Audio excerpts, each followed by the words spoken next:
Hi నమస్తే welcome to our channel. నేను మీ ప్రత్యూష. ప్రస్తుతం మనతో సీనియర్ జర్నలిస్ట్ భరద్వాజ్ గారు మనతో ఉన్నారు. సార్తో మాట్లాడి మరిన్ని విషయాలు తెలుసుకుందాం. నమస్తే సార్. నమస్తే. సార్, ట్రంప్ అలాగే ఇలాన్ మస్క్ వీళ్ళిద్దరి మధ్య మాటల యుద్ధం అనేది మనకి ప్రపంచవ్యాప్తంగా హాట్ టాపిక్గా మారిపోయింది. ఇదివరకు కూడా వీళ్ళిద్దరి మధ్య చాలా గొడవలు ఉండేవి. బట్ కొన్ని రోజుల క్రితం కొంచెం తగ్గుముఖం పట్టాయి అనుకునే లోపే మళ్ళీ స్టార్ట్ చేసేసారు. అయితే ఈ ఈ మాటల యుద్ధానికి పరిహారంగా ఇలాన్ మస్క్ ఒక కొత్త పార్టీని స్టార్ట్ చేయబోతున్నారని కూడా చాలా వ్యాఖ్యలు వస్తున్నాయి, న్యూస్ వస్తుంది. ఒకవేళ ఇలాన్ మస్క్ పార్టీ స్టార్ట్ చేస్తే ఎలా ఉంటుంది? అంటే ట్రంప్ ఏమైనా ఎదుర్కోవాల్సి ఉంటుందా? అంటే ఆల్రెడీ అక్కడ రెండు ప్రధాన రాజకీయ పార్టీలు ఉన్నాయి. రిపబ్లికన్స్ ఉన్నారు, డెమోక్రాట్స్ ఉన్నారు. ఈ డెమోక్రాట్స్, రిపబ్లికన్స్ వీటితో పాటు ఇప్పుడు ఆయన ది అమెరికన్ పార్టీ అని పెడతానంటున్నాడు ఎలన్ మస్క్. అయితే అధికారిక ప్రకటన కాదు, ఇది స్పెక్యులేషనే. బయట ప్రచారం జరుగుతోంది. ఆయన పార్టీ ది అమెరికన్ అనే పేరుతో ఒక పార్టీ పెట్టబోతున్నాడు అని. అంటే ఈ మధ్య ఆయనకు సంబంధించినటువంటి సోషల్ మీడియా ప్లాట్ఫామ్స్లో, పర్టికులర్గా ఎక్స్లో ఒక సర్వే జరిగింది. ఆ సర్వేలో అంటే ఆల్టర్నేటివ్ పార్టీని కోరుకుంటున్నారా అమెరికన్స్ అని చెప్పి రకరకాల ప్రశ్నలతో ఆయన ప్రజల్ని అంటే అడిగాడు. మీకు ఇంకొక రాజకీయ పార్టీ మీకు అవసరం ఉందా, లేకపోతే వీళ్ళు సఫిషియంటా, ఇప్పుడు ఉన్నటువంటి పార్టీలు ఓకేనా, కొత్త రాజకీయ పార్టీని కోరుకుంటున్నారా అని చెప్పి రకరకాల ప్రశ్నలతో ఆయన ప్రజల ముందుకు వెళ్ళిన సందర్భంగా దాదాపు 80% మంది కొత్త రాజకీయ పార్టీ వస్తే మంచిదే అని అభిప్రాయపడినట్టుగా ఒక నివేదిక బయటకు వచ్చింది. ఇది ఎలన్ మస్క్కి సంబంధించినటువంటి సోషల్ మీడియా ప్లాట్ఫామ్స్ నుంచి. ఆ ప్లాట్ఫామ్స్ మీద జరిపినటువంటి పోలింగ్లో ఒక కొత్త రాజకీయ పార్టీ అవసరం ఉంది అమెరికా రాజకీయ వ్యవస్థలో అని జనాలు కోరుకుంటున్నట్టుగా ఒక ప్రొజెక్షన్ అయితే ఇచ్చాడు ఆయన. 80% మంది ప్రజలు కొత్త పార్టీని కోరుకుంటున్నారు, అంటే ఆల్టర్నేటివ్ కోరుకుంటున్నారు. ఈ రెండు ప్రధాన రాజకీయ పక్షాలకి భిన్నంగా ఉండేటువంటి ఒక కొత్త రాజకీయ పార్టీని కోరుకుంటున్నారు అనేది ఎస్టాబ్లిష్ చేయగలిగాడు. ఈ ఎస్టాబ్లిష్ చేసినటువంటి నేపథ్యంలో వస్తున్న స్పెక్యులేషనే ది అమెరికన్ పార్టీ అనే పేరుతో ఎలన్ మస్క్ ఒక పార్టీ పెట్టబోతున్నాడు అనే ఒక వార్త ఒకటి ప్రపంచం మొత్తం సర్క్యులేట్ అవుతోంది. దాదాపు అన్ని మీడియా పేపర్లలోనూ అలాగే ఛానల్స్లోనూ అన్నిట్లోనూ ఆల్రెడీ వార్త వచ్చేసింది. అయితే అధికారిక ధృవీకరణ లేదు. ఎలన్ మస్క్ నుంచి అధికారికంగా నేను పొలిటికల్ పార్టీ పెడుతున్నానని కానీ, లేకపోతే ఆయన నా పార్టీ పేరు ఇది అని కానీ అక్కడ అధికారికంగా ప్రకటించలేదు. స్పెక్యులేటివ్ స్టేజ్లోనే ఉంది అది. అది ఆయన పొలిటికల్ పార్టీకి సంబంధించిన గొడవ. నిజానికి వీళ్ళిద్దరి మధ్య ఘర్షణ ఎందుకు వచ్చింది, ట్రంప్తో ఎందుకు ఈయన ఘర్షణ పడుతున్నాడు అంటే, గత ఎన్నికల్లో ట్రంప్ గెలిచినటువంటి ఎన్నికల్లో ప్రజాభిప్రాయాన్ని ట్రంప్కు అనుకూలంగా నడపటంలో తాను కీలక పాత్ర పోషించినట్టుగా ఎలన్ మస్క్ క్లెయిమ్ చేసుకున్నాడు. ఈ క్లెయిమ్ చేసుకోవటం అనేది ఆయనకు నచ్చల. ట్రంప్కి నచ్చక ఆయన ఖండించాడు. దీన్ని ఖండించి నా గెలుపుకి ఎవరూ దోహదపడలేదు, నేను చేసిన ప్రచారము నా కృషి మాత్రమే నన్ను గెలిపించింది తప్ప ప్రజలు నాకు అనుకూలంగా ఓటేశారు, నా నుంచి ప్రజలు ఏదో ఆశించారు, నాకు అనుకూలంగా ఓటేశారు తప్ప ఎవరో ప్రజాభిప్రాయాన్ని నా వైపుకు మళ్లించారు అని చెప్పుకోవడం కేవలం అది వాళ్ళని వాళ్ళు ప్రమోట్ చేసుకోవడానికి చెప్తున్న మాటలు తప్ప వాస్తవం కాదు అని ఆయన ఒక వివరణ ఇచ్చాడు. ట్రంప్ వివరణ ఇచ్చిన మీదట ఈయన కొంచెం ఘర్షణాత్మకంగా మాట్లాడటం మొదలుపెట్టాడు ఎలన్ మస్క్. ఈ క్రమంలో అమెరికాలో చాలా సెన్సేషన్ క్రియేట్ చేసినటువంటి ఒక జాఫ్రీ ఎప్స్టీన్ అనేటువంటి ఒక పాత ఉపాధ్యాయుడు, ఆయన తర్వాత రకరకాల వృత్తుల్లోకి వెళ్ళాడు. ఒక సెక్స్ స్కాండల్ ఉంది ఆయన మీద. ఆయన జైల్లో ఆత్మహత్య చేసుకుని చచ్చిపోయాడు.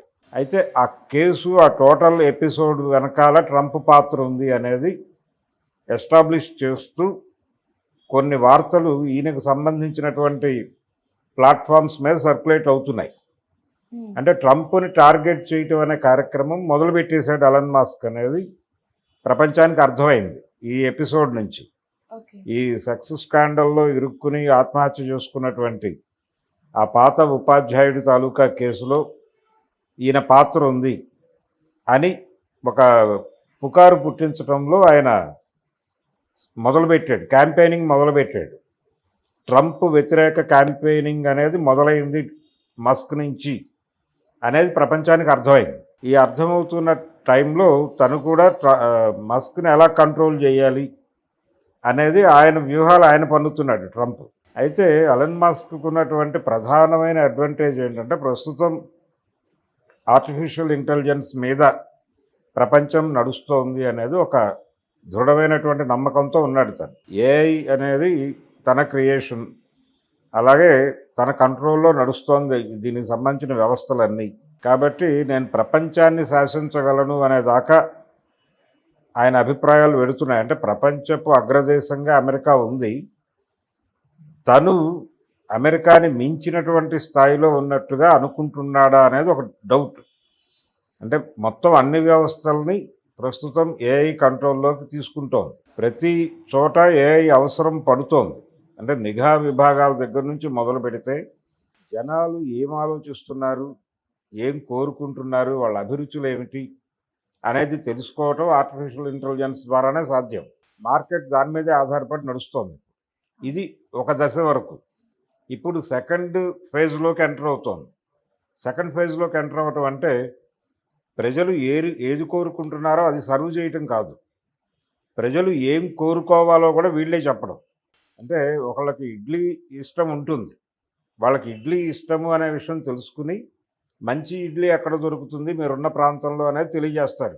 ఇది కాదు, మీకు ఇడ్లీ ఇష్టమైనప్పటికీ మీకు ఇడ్లీ ఇష్టం లేదు అని మీతో కన్విన్స్ చేయించి వాటి దగ్గర ఉన్న వస్తువులు మీకు అమ్మటం.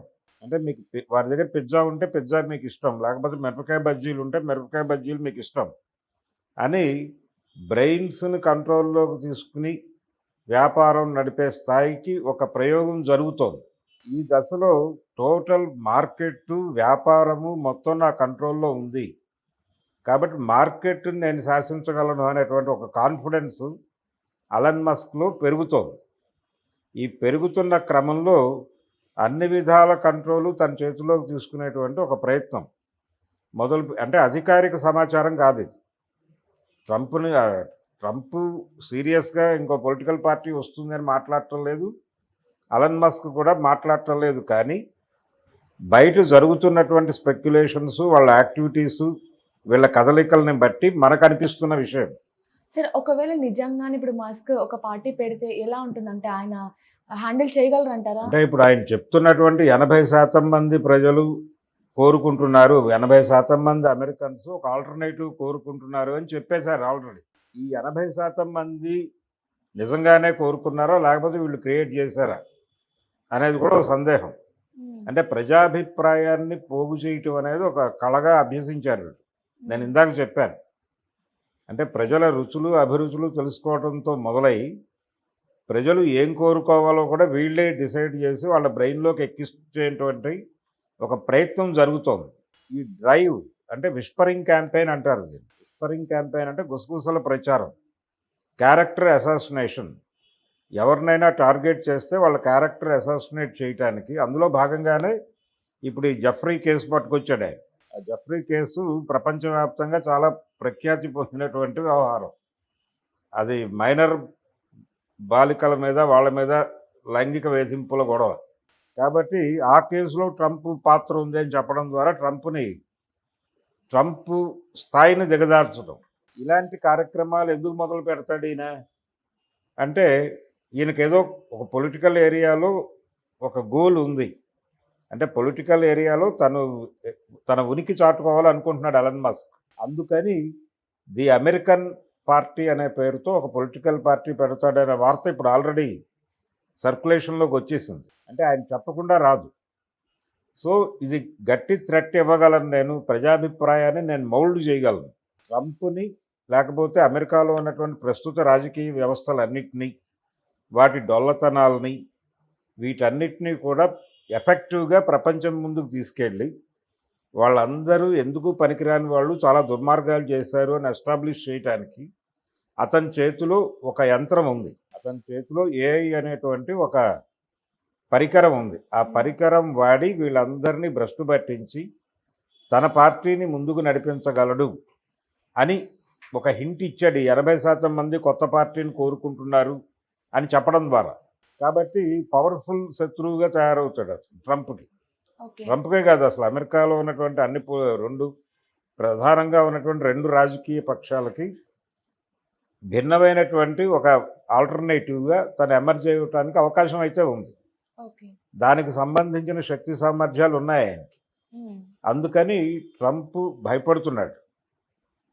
బయటకు ఎవరు గంభీరంగా మాట్లాడుతున్నారు కానీ ఎలన్ మస్క్ ఒకవేళ అలాంటి స్టాండ్ తీసుకుంటే ఏమిటి పరిస్థితి అనేది, నిజంగానే అతను పొలిటికల్ పార్టీ పెడతాడా లేదు బెదిరిస్తున్నాడా, బెదిరించటం ద్వారా పనులు జరిపించుకోవటం అనేది కూడా గతంలో చాలామంది మీడియా పెద్దలు రకరకాల ప్రాంతాల్లో చేశారు ఇది. హ్మ్. అంటే తమకున్నటువంటి మేము ఏదైనా సరే ప్రజల్లో స్ప్రెడ్ చేయగలం, మిమ్మల్ని హీరోలు చేస్తోంది మేమే, విలన్లను చేయగలిగిన సామర్థ్యం ఉంది మా దగ్గర అని చెప్పడం ద్వారా కొన్ని మీడియా వ్యవస్థలు రాజకీయ పార్టీలని తమ కంట్రోల్లోకి తీసుకుని తమ ప్రయోజనాలకు అనుగుణంగా నడిపినటువంటి సందర్భాలు అనేక ఉన్నాయి. హ్మ్. అలాగే ఇంతకుముందు ఈ మస్క్ చెప్తున్నది కూడా అదే. ట్రంప్ గెలుపులో మేము కీలక పాత్ర పోషించామని చెప్పడం వెనకాల ప్రజాభిప్రాయాన్ని ట్రంప్కు అనుకూలంగా మేము మౌల్డ్ చేశాం, అందుకనే గెలవగలిగాడు, హ్మ్. మమ్మల్ని వదిలేసుకుంటే ఇప్పుడు దెబ్బతింటాడు అనేది ఆయన చెప్తున్నది. ఆయనకి పొలిటికల్ ఇవేమీ లేవు, పొలిటికల్ మోటివ్స్ ఏం లేవు హ్మ్. మస్క్. కాకపోతే బెదిరింపు కార్యక్రమం. ఒక ఆల్టర్నేటివ్ పార్టీ వచ్చేస్తే ఏమిటి పరిస్థితి అని వాళ్ళు అనుకుని సరెండర్ అయితే ఇది బేరం అని చెప్పి ఒక బేరం కుదుర్చుకుని ఆ ప్రకారం నడుస్తారు. హ్మ్. ఫైనల్గా వీళ్ళందరూ కలిసి ఒక కాన్స్పిరసీలో భాగం అవుతారు. ఆ కాన్స్పిరసీలో భాగమైన తర్వాత ఏమిటి ఎలా నడుస్తుంది అమెరికా అనేది అప్పుడు చూడాలి. Thank you sir. Thank you.